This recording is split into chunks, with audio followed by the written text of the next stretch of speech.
Wednesday marked another important chapter in a legal battle that could ultimately define the limits of congressional oversight.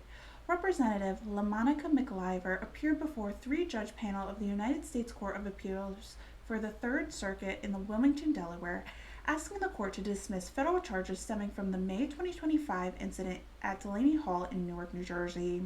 Her attorneys argue that she was performing a constitutionally protected legislative function. Federal prosecutors argue otherwise.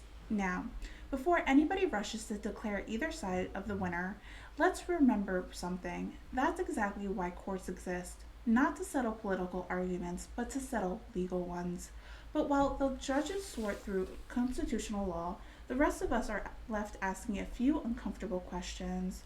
One of the central arguments presented on behalf of Representative McIver is that the prosecution is politically motivated. Perhaps, perhaps not.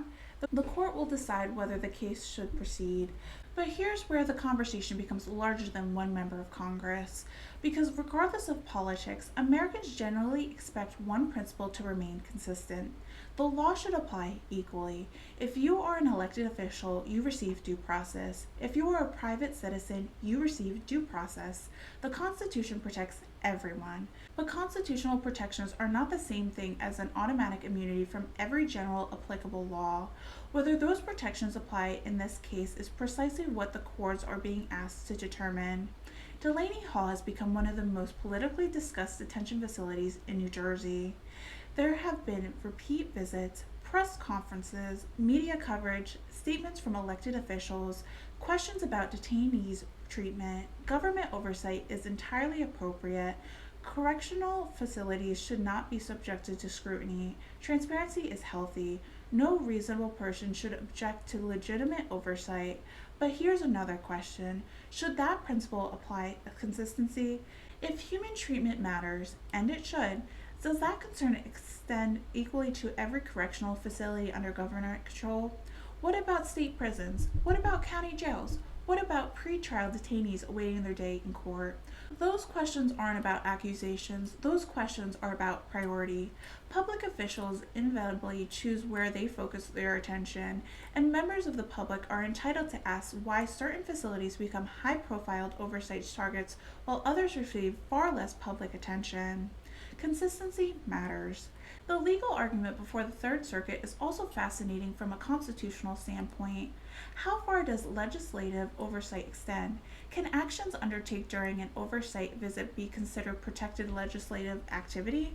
Or are there circumstances in which conduct occurs during such visit can still be subjected to generally applicable criminal law? Those are different constitutional questions. Reasonable lawyers disagree. Reasonable judges may disagree. That's why this case matters far beyond New Jersey. Its outcome can influence how future oversight visits are understood under the Constitution. Another important principle deserves equal attention: the presumption of innocence. Representative McIver has not been convicted. She is entitled to defend herself vigorously. She is entitled to raise constitutional defense. She is entitled to challenge the prosecution. Every defendant should have the opportunity. That's how our justice system works. But the government is also entitled to present its evidence if the court determines that the case belongs before the jury. And that's how the justice system works too.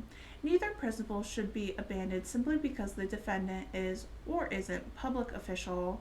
Whether the Third Circuit ultimately decides, this case has become about more than one incident outside a detention facility.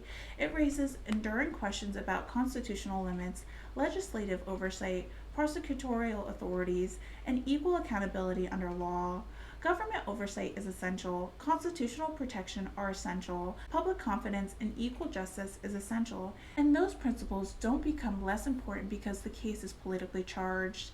If anything, they become even more important.